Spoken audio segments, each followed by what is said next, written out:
Liton tata নিবেদিত DBC নিউজের নিয়মিত আয়োজন সংবাদ সম্প্রসারণের সবাইকে স্বাগত জানাচ্ছি। আমি তাহিয়া রুবাইয়া পপলা। দিনের বাছাই করা সংবাদ এবং এর পর্যালোচনা নিয়ে সংবাদ সম্প্রসারণে আজ আমার সাথে অতিথি হয়ে যুক্ত হয়েছেন সিনিয়র সাংবাদিক এম এ আজিজ, দৈনিক আমাদের নতুন সময়ের সম্পাদক নাসিমা খান মন্টি। এছাড়া আমাদের সাথে আরও যুক্ত আছেন নগরবিদ ও বাংলাদেশ পরিবেশ আন্দোলনের যুগ্ম সম্পাদক স্থপতি ইকবাল হাবিব। তিনজনকেই স্বাগত আমাদের আজকের সংবাদ সম্প্রসারণে। আলোচিত সংবাদগুলো নিয়ে আলোচনা করব। শুরুতেই যে বিষয়টি নিয়ে আলোচনা করতে চাই, সাবেক মেয়র সাইদ খোকন সহ 7 জনের বিরুদ্ধে মামলার অনুমতি আদালতের, পিবিআইকে প্রতিবেদন দেওয়ার নির্দেশ।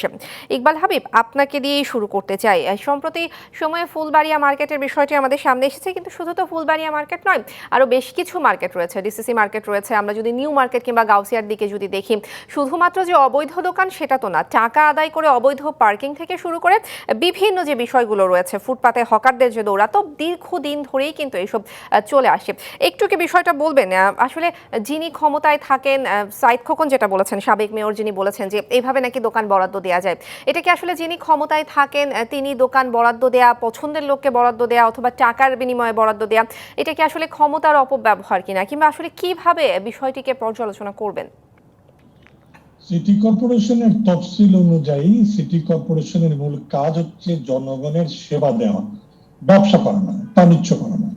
এবং তাদের তফসিলে একটা ছোট্ট দুটো ঘটনা রয়েছে। একটি হচ্ছে বাজার, অর্থাৎ পৌরসভা আইন থেকে সিটি কর্পোরেশন আইন তৈরি করা, তো তো ওই যে খাট বাজার এগুলো ফ্যাসিলিটেট করার জন্য তাদেরকে অনুমোদন দেওয়া হয়েছে। এবং একসময় যখন ঢাকায় বাণিজ্য কার্যক্রমের জন্য ব্যক্তি বিনিয়োগ বা প্রাইভেট সেক্টর বিনিয়োগ ছিল না, সে 80-র দশক পর্যন্ত, তখন নিউ মার্কেটের মতো মার্কেট গুলো করা হতো। কিন্তু এখন এই সমস্ত মার্কেট গুলো মূলত ক্ষমতার দাপট দেখিয়ে এই অবৈধ পুঁজি ভিত্তিক কার্যক্রমে লিপ্ত হওয়া, আর এটা হওয়া মানে এই দুর্নীতির একটা পথ তৈরি করা। আমরা বারংবার বলেছি যে সিটি কর্পোরেশনের মূল কাজ থেকে সরে রাজত্বের মূল কাজ থেকে, যেমন জমির ব্যবসা করে, ফ্ল্যাটের ব্যবসা করে, সিটি কর্পোরেশন মূল কাজ ছড়িয়ে তারা এই শপিং সেন্টারের ব্যবসা করে। এবং এর ফলে যেটা হয়, অবৈধ কার্যক্রমে যখন ক্ষমতা বদল হয়, অবৈধ কার্যক্রমের স্কোপ ও তখন তৈরি হয়। এবং তখন 10টা দোকানের ব্যবসা কেউ করে গেল, পরের জন্য সে আরো 5টা দোকান দিয়ে দিল। এবং এই যে কার্যক্রম, আরেকটা ছোট ফাঁক রয়েছে বা শুভঙ্করের ফাঁকি, সেটা হলো সিটি কর্পোরেশনে কোনো নির্মাণ করে কারো অনুমোদন নিতে হয় না, রাজুকের অনুমোদন বা তাদের যে নির্মাণ বিধিমালা এগুলো তোয়াক্কা করে না। যার কারণে আপনারা দেখবেন এই ভবনগুলো কোনো সাইড সেটব্যাক নেই, অর্থাৎ বাউন্ডারির উপরে এই ভবনগুলো তৈরি। আপনি যদি ওই গ্রাহক অর্থনীতি কলেজের সাথে যে লেপ্টশকের দোকানগুলি নীলক্ষেতে রয়েছে, সেটা থেকে ফুটপাতের উপরে ক্যান্টিলিভার করে বানানো। সিটি কর্পোরেশনের ফুটপাতকে সংরক্ষণ করে পথচারী বন্ধ করার কথা। এই যে অন্যায় কাজগুলো, এগুলো বহুদিন ধরে হচ্ছে। আর সেবার যেটা জায়গা, মশক নিধন, পরিষ্কার পরিচ্ছন্নতা করা, সেগুলো কিন্তু আপনি দেখবেন বিভিন্ন কারণে ওষুধ নাই, ভালো ওষুধ নাই, ভেজাল ওষুধ ইত্যাদি ইত্যাদি, এগুলো যেন আঠারোটা নেই। আসলে পুরো চক্রটাই হচ্ছে আমরা মূল কাজ না করে অন্যায় কার্যক্রম, অবৈধ কার্যক্রমের একটা ফাঁক যখন তৈরি করি, তখন ডেফিনেটলি সেটার মধ্যে থেকে অনেক রকমের পেঙ্গোরা বক্স খুললে অনেক কিছু বেরিয়ে আসবে। তবে আমি মনে করি এই দায় আমাদের মোচনের জন্য গোড়ায় হাত দিতে হবে। এই ধরনের ব্যবসা থেকে সিটি গভর্নমেন্ট সরাতে হবে এবং মূল কার্যক্রমকে পরিচালনা করার জন্য দায়বদ্ধ করতে হবে। আরেকটি কথা অবশ্যই পরিধানযোগ্য, কেউ দোকান পেল আর কেউ দোকান পেল না, এই কার্যক্রমের সাথে মেয়র বা অফিসের যারা যারা জড়িত তাদেরকে শাস্তির বিধান না করলে আপনি মূলত ব্যবসায়ীদেরকে জুলুম করা হবে। ব্যবসায়ীরা যারা এই টাকা দিয়েছেন তারা কেউ কাগজপত্র দিয়ে দেন নাই, অনেকেই বিভিন্ন দালাল বা সমিতির মাধ্যমে দিয়েছেন।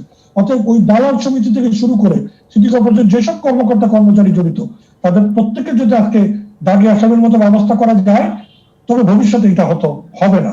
তবেও আমি মনে করি ওই গোড়ার গলদ দুটো নিরসন করার এটি সময়।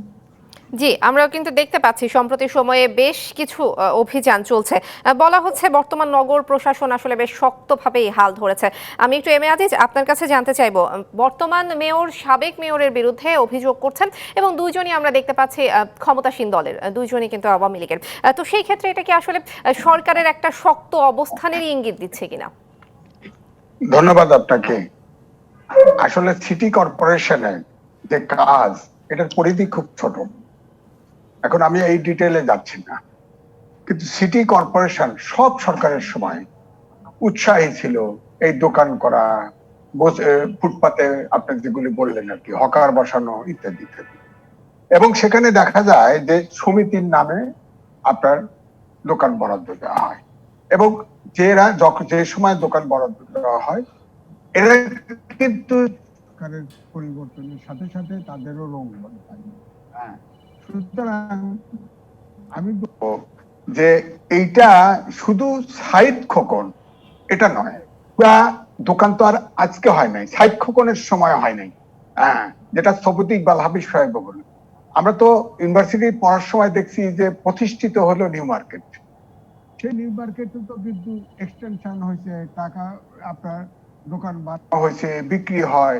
সুতরাং আমার মনে হয় যে একেবারে পুরা জিনিসটাই আপনার তদন্ত হওয়া উচিত। পার্টিকুলারলি এই যে আপনি যেটা বললেন যে সাইদ খোকন, হ্যাঁ সাইদ খোকন নমিনেশনের সময় কিছু আপনার তিনি কিছু আপত্তি করেছেন। অনেকে মনে করে যে শুধু সাইদ খোকনকে হেনস্থা করার জন্য এটা হতে পারে। হ্যাঁ, আপনার ধারণা, এটা কিছু লোক তো মনে করতেই পারে।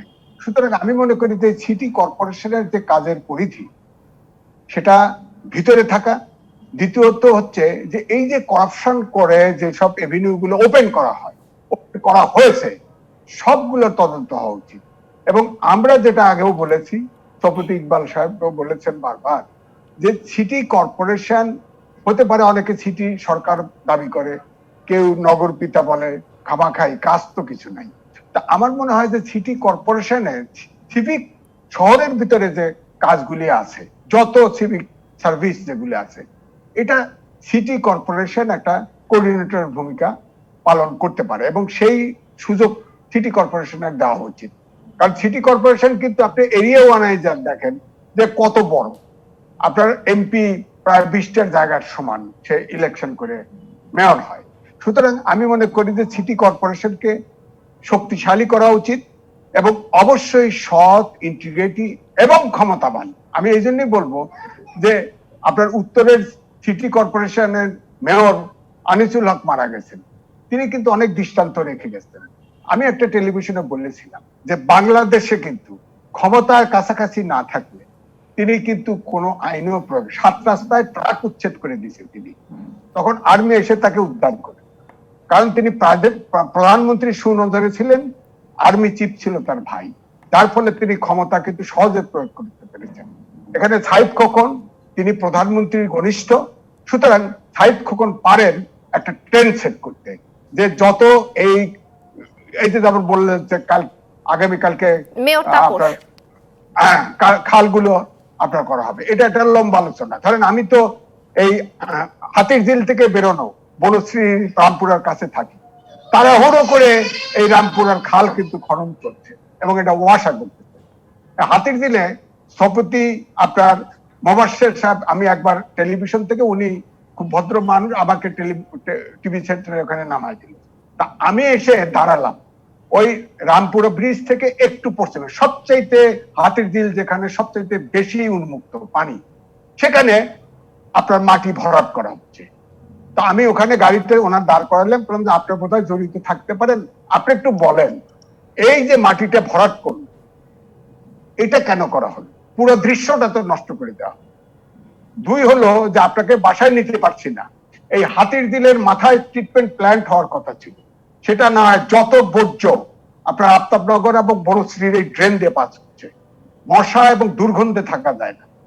এই হাতির ঝিলে এখন হাতির ঝিলের পানিই খারাপ হয়ে গেছে, সুতরাং এটা ম্যানেজমেন্টও নাই, এগুলো তো সিটি আপনার ওয়াসার আন্ডারে ম্যানেজ করা। তখন তিনি বললেন যে স্থপতি ইকবাল হাবিব সাহেবকে জিজ্ঞেস করবো উনি এটার সাথে জড়িত, কেন মাটি পড়লো। তবে উনি অনুমান করে বললেন এখানে নাকি একটা খুব নামি দামি হোটেলের প্ল্যান আছে, চারপাশে আপনি দেখেন বড় বড়, আগে ছিল না, সব হোটেল রেস্টুরেন্ট সব সময় বরাদ্দ দেওয়া হচ্ছে, এবং আর কিছুদিন পরে দেখবেন পানি দূষিত, ওখানে বেড়ানো যাওয়া যাবে না, হোটেল টোটেল হয়ে গেছে, এবং মাঝখানে মাটি ভরাট করে এখানে একটা কমার্শিয়াল কিছু করা হবে। তো আমার বক্তব্য হচ্ছে যে প্ল্যানটা তো 100 বছরের প্ল্যান হওয়া উচিত, সুতরাং ক্ষণস্থায়ী নয়। এখন বোঝা যাচ্ছে যে ওয়াসার কাছ থেকে চলে যাবে, তারা হুড়ো করে মাটি করা, বাজেটটা খরচ হচ্ছে। এখন ধরেন গত 3 বছরে প্রায় 1,500 কোটি টাকা এই ওয়াসাকে বরাদ্দ দেওয়া হয়েছে এই পানির নিষ্কাশন, খালগুলো ঠিক রাখার জন্য, কিছুই হয়নি। সুতরাং সবচেয়ে ঐতিহ্য হাতির ঝিল, সেই হাতির ঝিলটা ম্যানেজমেন্ট হচ্ছে না। এত সুন্দর হাতের ঝিলটা, এই হাতের ঝিলটা মেনটেন করা যাচ্ছে না। আমরা অনেক কিছু করতে পারি, রক্ষা করতে পারি না। সুতরাং রক্ষার দিকে কিন্তু চিন্তা করতে হবে। এবং সবচেয়ে বড় কথা হচ্ছে অনেকগুলো প্রতিষ্ঠান এই সিটি কর্পোরেশনের কাজের সাথে জড়িত, সবগুলোকে একটি আমব্রেলায় আনতে হবে এবং সেটা অবশ্যই সিটি কর্পোরেশনের মানে তাদের নিয়ন্ত্রণ থাকতে হবে। কাজের কোঅর্ডিনেশন, এটা একটা লম্বা আলোচনা। আপনি আপনার বাসার পাশেও দেখেন, একজন খাল খোঁড়ে, আরেকজন খাল ভরে, আরেকজন পাকা করে। রাস্তা যদি একবার খোঁড়ে, এটা ঠিক হতে হতে 3-4 মাস, 5-6 মাস, 1 বছর পড়েও থাকে। হ্যাঁ, আমার বাসার পাশে আপনার ধরেন কত সুন্দর বিল্ডিং, তার পাশে খাল খনন করে থুয়ে দিছে। এখন এটা পাকা করবে কি? রাস্তা এক পাশে পাকা, আর এক পাশে বালি ফেলে রাখে। এটা আর হচ্ছে না, কারণ একবার খাল খনন করে আপনার কন্ট্রাক্টররা পয়সার জন্য সব আটকায় রাখে, ওই ফেলে রাখে। এখন এই ক্ষেত্রে আসলে আমরা আশা করতেই পারি, যেহেতু সিটি কর্পোরেশনের কাছে দায়িত্ব দেওয়া হয়েছে, ঢাকা ওয়াসার সব খাল কিন্তু আগামীকাল থেকে সিটি কর্পোরেশনের কাছে হস্তান্তর করা হবে। আজকেই দক্ষিণের মেয়র জানিয়েছেন। নাসিমা খান মন্ত্রী, একটু আপনার কাছে থেকেই এই বিষয়টি জানবো যে এতদিন ধরে তো ওয়াসার তত্ত্বাবধানে ছিল খালগুলো, আমরা দেখেছি যে দিনের পর দিন খাল ভরাট হয়ে যাচ্ছে, দখল হয়ে যাচ্ছে, জলাবদ্ধতার সমস্যা হচ্ছে, এবং যখনই আমরা কর্তৃপক্ষের মুখোমুখি হয়েছি জনবল সংকট, লোকবল সংকটের কথা বলা হয়েছে, সমন্বয়হীনতার কথা বলা হয়েছে। আপনার কাছে কি মনে হয়, বিষয়টি কি আসলে শুধুই সমন্বয়হীনতা নাকি ওয়াসারও গাফিলতি ছিল? সমন্বয়হীনতা তো বটে, সমন্বয়হীনতাও একটা বিষয়, গাফিলতি একটা বিষয়, তারপরে আমাদের নাগরিক সচেতনতার একটা, আমরা অসচেতন, সেটাও একটা বিষয়। অনেকগুলো বিষয়ই এটার সাথে জড়িত। যেমন আমাদের যে এখন মূল জলাবদ্ধতার তো মূল কারণই হচ্ছে যে বিভিন্ন ড্রেনেজ গুলি সব বন্ধ হয়ে যাওয়া। তো সেটার জন্য তো আসলে আমরা নাগরিক হিসেবে আমরাও দায়ী, কারণ আমরা পলিথিন ফেলি, আমরা কাগজ ফেলি, আমরা যেখানে সেখানে যেটা ফেলা উচিত না আমরা ফেলি, আমরা ডাস্টবিন ইউজ করতে আমরা করি না, আমরা বাইরে বের হয়ে আমি গাড়ি থেকে একটা জিনিস ফেলে দিলাম। কাজে দায়িত্বটা সবারই। আর সিটি কর্পোরেশনের, ওয়াসা থেকে সিটি কর্পোরেশনের দায়িত্ব নিয়েছে, এটা আমরা জানলাম, কিন্তু এখন এখন আসলে পরবর্তীতে বোঝা যাবে যে ওরা দায়িত্বটা কিভাবে পালন করছে, বা এই ওদের কার্যক্রমের ফলে আমরা নাগরিক সুবিধা কি পাচ্ছি বা কি সুবিধা হচ্ছে, তখন হয়তো আমরা বলতে পারবো যে হ্যাঁ, ওয়াসার চেয়ে ওরা বেটার হচ্ছে, বা ওদের কর্মকাণ্ডটা আরো ফলপ্রসূ হচ্ছে। কারণ আমাদের সিটি কর্পোরেশন থেকে আমাদের নানান অভিযোগ, যেমন আমরা মশার কামড়ে আমরা ঘুমাতে পারি না, বা আমাদের রাস্তাঘাটের ডাস্টবিন গুলা প্রপার না, যে ডাস্টবিন গুলো লাগানো হয়েছিল ওগুলো এখন একটাও নেই, আমরাও সেটা নাগরিক হিসেবে ব্যবহার করি না। তো আমরা আশা করব যে এখন সিটি কর্পোরেশনের দায়িত্বটা নিয়েছে এবং তারা খালগুলোকে পরিষ্কার করবে, এবং অনেক মানে ঢাকা তো আমাদের রাজধানী, কাজে এটা তো একটা নান্দনিক হওয়ার কথা। কাজে এটাতে সবারই দায়িত্ব হচ্ছে, সিটি কর্পোরেশন দায়িত্ব নিয়েছে। আমরা আশা করবো যে আমরা নাগরিক হিসেবে সিটি কর্পোরেশনকে সহযোগিতা করব, যে আমরাও কিছু নিয়ম কানুন মেনে চলবো, এবং আমরা আশা করব যে ওরাও যে দায়িত্বটা নিয়েছে সেই দায়িত্বটা যথাযথভাবে পালন করবে। কারণ আমরা দেখছি যে সিটি কর্পোরেশনে বিভিন্ন দুর্নীতির কারণে অনেক কাজই অর্ধেক হয় বা পুরোটা হয় না, বা সঠিকভাবে হয় না, আর্থিক কারণে হোক বা আর্থিক দুর্নীতির কারণে হোক। তো এই বিষয়গুলো আসলে এটা কোনো ব্যক্তি না, এটা প্রতিষ্ঠানও না, এটা আর কি আমাদের সকলেরই দায়িত্ব, যে আমরা সবাই মিলে নগরটাকে সুন্দর করার জন্য আমরা সিটি কর্পোরেশন হোক, ওয়াসা হোক, আমরা সবাইকে সহযোগিতা করবো। আমরা আশা করবো যে সিটি কর্পোরেশন সমন্বিত একটি উদ্যোগের কথা বলছেন, একটি বিশেষ কমিটিও কিন্তু গঠন করা হয়েছে। সিটি কর্পোরেশনের কাজ আসলে কত দূর এগোলো সেই সংক্রান্ত 1 মাসের মধ্যে কমিটির রিপোর্ট দেওয়ার কথা রয়েছে। আমরা এই বিষয়ে আরো বিস্তারিত আলোচনা করব, তবে তার আগে একটি বিরতি নেওয়ার সময় হয়ে গেছে। নিটোল টাটা নিবেদিত সংবাদ সম্প্রসারণে নিচ্ছে একটি বিরতি, সঙ্গেই থাকুন। বিরতির পর আবারও স্বাগত। নিটোল টাটা নিবেদিত সংবাদ সম্প্রসারণের সাথে আছেন সিনিয়র সাংবাদিক এম এ আজিজ, দৈনিক আমাদের নতুন সময়ের সম্পাদক নাসিমা খান মন্ত্রী এবং নগরবিদ ও বাংলাদেশ পরিবেশ আন্দোলনের যুগ্ম সম্পাদক স্থপতি ইকবাল হাবিব। তিনজনকেই স্বাগত জানাচ্ছি সংবাদ সম্প্রসারণে। ইকবাল হাবিব, আপনার কাছে জানতে চাই, যে বিষয়টি নিয়ে আমরা বিরতিতে যাবার আগেও আলোচনা করছিলাম, ঢাকা ওয়াসার সব খাল আগামীকাল সিটি কর্পোরেশনের কাছে হস্তান্তর করা হবে। একটু আগেও নাসিমা খান মন্ত্রী যেটা বলছিলেন যে নানান রকম সংকটের মধ্যে কিন্তু আমরা আমরা পড়ি। আমরা বর্ষাকালে দেখি যে রাস্তায় জলাবদ্ধতা, যানজটের বিষয়টি তো রয়েছে, সড়কে বাতি নেই, মশার সিজনে আমরা দেখি প্রচুর পরিমাণে মশার জ্বালায় অতিষ্ঠ হয়ে যায় নগরবাসী। নানান রকম অভিযোগ তো সবসময়ই থাকে। সেই জায়গায় সিটি কর্পোরেশনকে নতুনভাবে আরও একটি দায়িত্ব দেওয়া হলো। আপনার কাছে কি মনে হয় যে সংকটগুলো রয়েছে সেই সব আসলে সমাধান করতেই তো সিটি কর্পোরেশনের বেশ কিছু গাফিলতি মাঝে মাঝে আমাদেরকে চোখে পড়ে, তো সেই জায়গায় নতুন এই দায়িত্ব আসলে সিটি কর্পোরেশন কতটা যোগ্যভাবে সামাল দিতে পারবে বলে মনে করছেন? তিনটি কারণ বলি, যে তিনটি কারণে আমরা দীর্ঘদিন আন্দোলন করে এই দায়িত্বটা সিটি কর্পোরেশনের সাথে সমর্পণ করতে উৎসাহিত করলাম বা প্রণোদিত করেছি। এক, সিটি কর্পোরেশন একমাত্র নির্বাচিত প্রতিনিধিদের দ্বারা পরিচালিত সংস্থা 54টি সংস্থার মধ্যে যারা ঢাকাকে পরিচালন করেন। যেহেতু জনসম্পৃক্ত নিশ্চিত না করলে এ ধরনের প্রকল্প বাস্তবায়ন এবং পরবর্তী রক্ষণাবেক্ষণ কোনোভাবেই সম্ভব না, সে কারণে সিটি কর্পোরেশন হওয়া উচিত একমাত্র যোগ্য। এটির জন্য আমরা চেষ্টা করছি। এক, দ্বিতীয়, বর্জ্য, তরল এবং কঠিন বর্জ্য তাকে যদি এর সাথে সম্মিলিত না করা হয়, এইটাকে যদি একীভূতভাবে না দেখা হয়, তাহলে সার্বিকতা নির্ভর কোন রকম উপকার আমাদের হবে না। কারণ আমাদের বর্জ্যগুলো আমরা সব কিছু খালের মধ্যে ফেলে দেবো, আমাদের তরল বর্জ্যগুলো ওখানে, এক্ষেত্রে এই খালকে আর রক্ষণাবেক্ষণ করা যাবে না। এবং তৃতীয়ত, সমন্বয়কারী হিসেবে আমাদের কিন্তু সিটি কর্পোরেশনের মেয়ররা মন্ত্রীর পদমর্যাদায়, ফলে তাদের পক্ষে সম্ভব অন্যান্য সকলকে, সেটা ওয়াটার ডেভেলপমেন্ট বোর্ড হোক, কারণ আমাদের খালগুলি থেকে পানি পাম্প করে বের করতে হয়, অতএব ওয়াটার ডেভেলপমেন্ট বোর্ড হোক অথবা বিদ্যুৎ হোক অথবা অন্য কোনো সংস্থা হোক, ইভেন ওয়াসা হোক, তাদেরকে সমন্বিত করা। তো সমন্বয়, জনসম্পৃক্ত আচরণ নিশ্চিত করে জনগণকে এর মধ্যে প্রবেশ করানো বা অংশগ্রহণ করানো, আর ওই বর্জ্য ব্যবস্থাপনা, এই তিন কারণেই আমরা মনে করি সিটি কর্পোরেশন সবচেয়ে যোগ্য। এটা হচ্ছে এক, প্রথম যুক্তি। দ্বিতীয় যে যুক্তি, সেটা হচ্ছে সিটি কর্পোরেশন আমরা বিশ্বাস করি অঞ্চলে ভিত্তিকে কাউন্সিলর নির্ভর একটা ব্যবস্থাপনা তারা করবেন, এভাবেই তারা নির্বাচিত। তাহলে প্রত্যেকটা অঞ্চলে কাউন্সিলররা ওই এলাকার খালগুলোর তত্ত্বাবধান, জনগণকে এই পুরো বিষয়ের সাথে অবহিত করা, সেখানে সিটি কর্পোরেশন বিনিয়োগ করতে পারবে। মনে রাখতে হবে, জনগণকে সচেতন করার দায়িত্বটা সরকারের কোনো না কোনো পক্ষকে নিতে হবে। সিটি কর্পোরেশন পক্ষে এটা করা সম্ভব, যেহেতু তার কাউন্সিলররা আছেন। প্রত্যেকটা ওয়ার্ডে যদি, এই খালগুলো তো একটা ওয়ার্ডে থাকে না, একটা থেকে আরেকটা হয়ে যায়, সেগুলো যদি করার ক্ষেত্রে এই ওয়ার্ড ভিত্তিক একটা গণ আন্দোলন বা মানুষের সম্পৃক্ততা নিশ্চিত করা যায়, এবং একই সঙ্গে পরিকল্পিত ভাবে সময় নির্ভর পরিকল্পনা নিশ্চিত করা যায়। কেন? যদি মানুষ জানে 6 মাস পরে এই পাবো, 1 বছর পরে এই দেখবো, 3 বছর পরে এই দেখবো, তাহলে এবার মানুষ স্বতঃস্ফূর্ত ভাবে তার মধ্যে প্রবেশ করবে। আর অঞ্চল ভিত্তিক, ওয়ার্ড ভিত্তিক যে সমঝোতা, যে না আপনার কারণে ওর অসুবিধা হচ্ছে, ওর কারণে তার অসুবিধা হচ্ছে, সেটির ক্ষেত্রে ওয়ার্ড কাউন্সিলররা রাজনৈতিক দল, সামাজিক আন্দোলনের দল, পরিবেশবাদী দল, এই পুরো পরিষ্কার পরিচ্ছন্নতা রাখার কাজটা সারা বছর ব্যাপী করতে পারবে।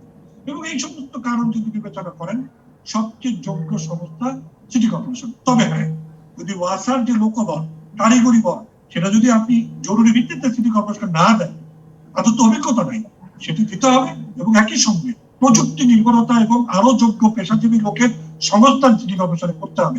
দায়িত্ব দিলেই হবে না, তাকে সামর্থ্যবান না করলে এই দায়িত্ব পালনে নিশ্চয়ই তারা সামর্থ্য হবেন না।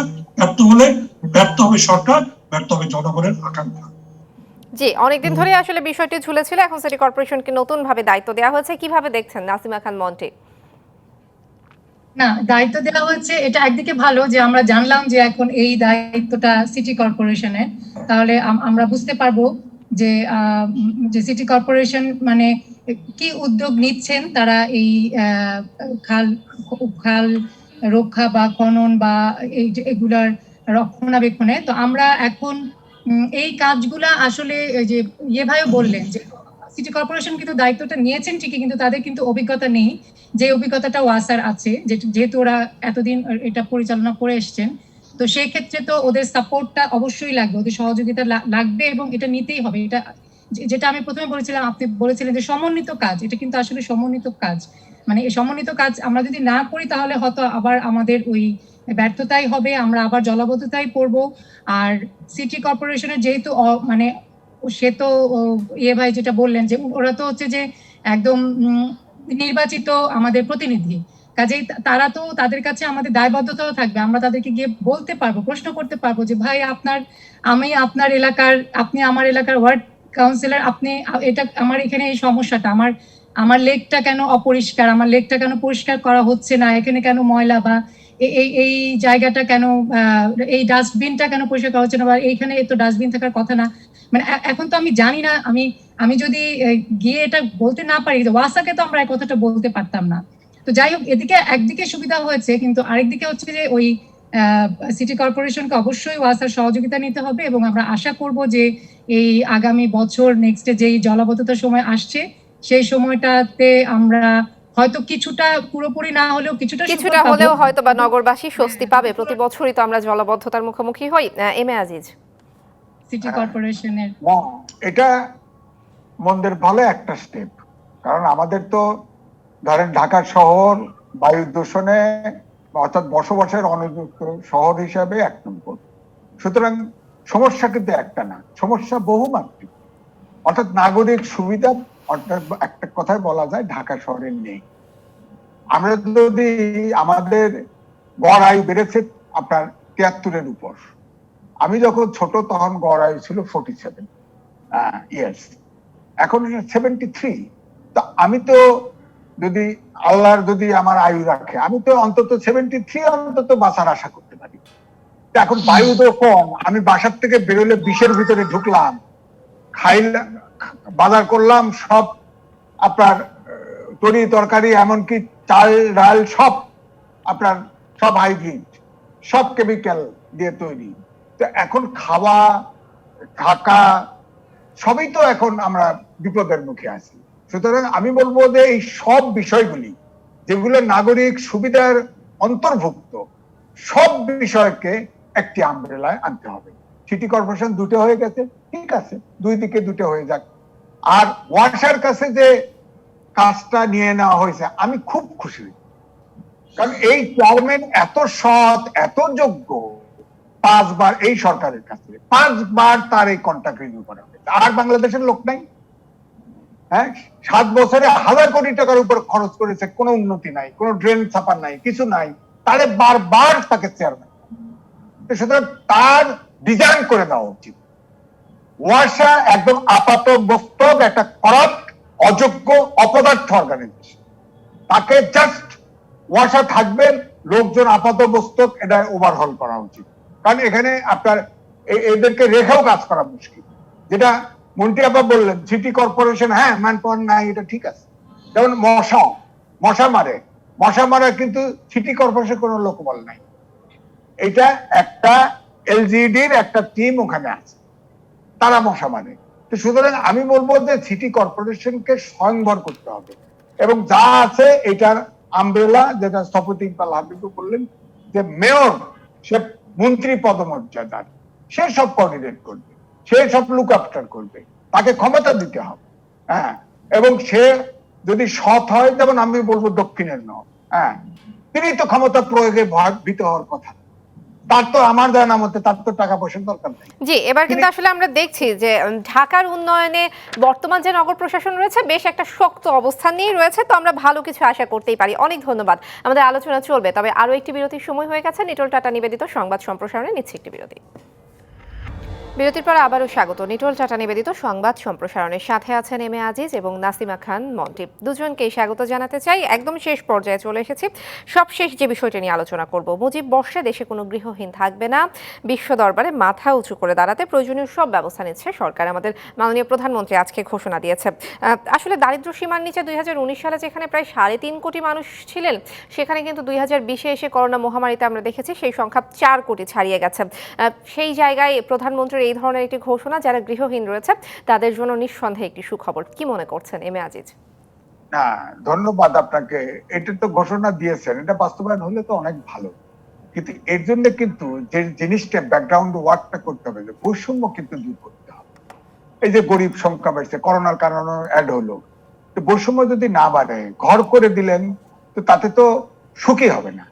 যেমন ধরেন আমি বলি যে এশিয়ায় আপনার এডিপি আমাদের প্রবৃদ্ধি বলছে 6.8%, কিন্তু সেই সাথে কিন্তু তারা বলছে যে শুধু প্রবৃদ্ধি বাড়লে তো একটা জাতি সুখী হয় না। সুখী হতে হলে আপনার মানুষের যে বেসিক চাহিদা এগুলো পূরণ হতে হয়।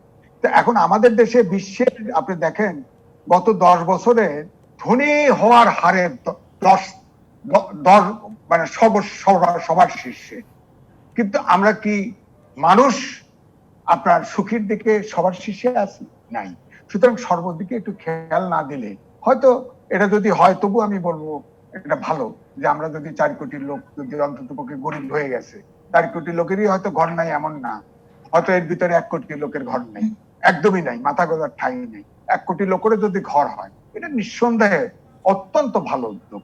আমি আশা করব যে সর্বদিকে বৈষম্য, এই যে ধনী, আমি ডক্টর আহমেদ শরীফ বলেছিলেন, সিরাজুল ইসলাম চৌধুরী, যে বাংলাদেশে এখন 2% লোকের হাতে 80% অর্থ সম্পদ চলে গেছে। এটা তো ভালো কথা না। এই কারণে জিডিপি তো এখন তো যদি আপনি বিল গেটকে এনে বাংলাদেশের নাগরিকত্ব দিয়ে দেন, তা আমাদের জিডিপি দাম করে বেড়ে যাবে, অন্তত 20% হয়ে যাবে। সুতরাং আপনার বৈষম্য, এই যে ধনী হওয়ার যে প্রতিযোগিতা, চুরি বাটপারি দুর্নীতির যে এটা আপনাকে ব্রেক করতেই হবে যদি অর্থাৎ দেশটাকে। বিশাল একটা অংশ দেখা যাচ্ছে ধনীরা আরো বেশি ধনী হচ্ছেন এবং যারা গরিব তারা আরো বেশি গরিব হচ্ছেন। অনেক ধন্যবাদ নাসিমা খান মন্টি। না, এটা তো আমাদের তো যে কোনো কিছুরই টার্গেট নিতে হবে, এবং প্রধানমন্ত্রীটা বলেছেন, এবং আমরা আশা করব যে আমরা এটা সফল হব, আমাদের গৃহহীন থাকবে না। কারণ আমরা অলরেডি আমাদের যেই আমি ওদেরকে মেহমানই বলতে চাই, যে আমাদের যে রোহিঙ্গারা এসছে তাদের জন্য আমরা আবাসনের ব্যবস্থা করেছি ভাসানচরে, ওখানেও অলরেডি যাওয়া শুরু হয়েছে, এবং এভাবে আমাদের দেশে যারা আছে গৃহহীন তারাও গৃহ পাবে। এবং আমরা যদি এটা আশা না করি বা আমরা যদি কোনো পরিকল্পনা না করি, তাহলে তো সেটা বাস্তবায়ন করা যাবে না। কাজে প্রধানমন্ত্রীর এই ঘোষণাটার একটা অনেক বড় একটা মিনিং আছে বলে আমি মনে করি, যে হ্যাঁ, প্রধানমন্ত্রী ঘোষণা দিয়েছেন, তার মানে এটার এখন দায়িত্বটা আমাদের সবার, দেশবাসীর সবার, এবং শুধু প্রধানমন্ত্রীর একার নন তো, এই জন্য উনি সবাইকে জানিয়েছেন যে আমরা সকল মানুষকে, দেশে যারা গৃহহীন আছেন তাদেরকে তারা গৃহ পাবে। তো এই জন্য আমি অভিনন্দন জানাই, এবং আমি আশা করব যে এটাও আমাদের পূরণ হবে, যেভাবে আমাদের সেতু পূরণ হয়েছে। তো আমি অবশ্যই এটাকে মানে অভিনন্দন জানাই এই প্রধানমন্ত্রীর এই ঘোষণাটাকে। আর যেটা আমরা বলতে চাই যে হ্যাঁ, আমাদের করোনার কারণে আমরা অনেক দূর পিছিয়ে গেছি, কিন্তু এটাকেও আমরা ইনশাল্লাহ আমরা সামনে আরো আমরা কাজ করলে আমরা এটাকে কাটিয়ে উতরে উঠতে যাওয়া পারবো। অনেকটাই সহজ হবে। করোনার কারণে বেশ কিছু চ্যালেঞ্জ আসলে সরকারের সামনে এসেছে, বারবার এসেছে। আমরাও আশা করছি সবকিছু উতরে আসলে প্রধানমন্ত্রী যেই বার্তা দিয়েছেন সেটা সম্ভব হবে। অনেক ধন্যবাদ জানাতে চাই এম এ আজিজ, নাসিমা খান মন্টি, দুজনকেই ধন্যবাদ জানাচ্ছি এতক্ষণ আমাদের সাথে থাকার জন্য। ধন্যবাদ জানাচ্ছি দর্শকদেরকেও। এই ছিল নিটল টাটা নিবেদিত সংবাদ সম্প্রসারণে। ডিবিসির সঙ্গেই থাকুন।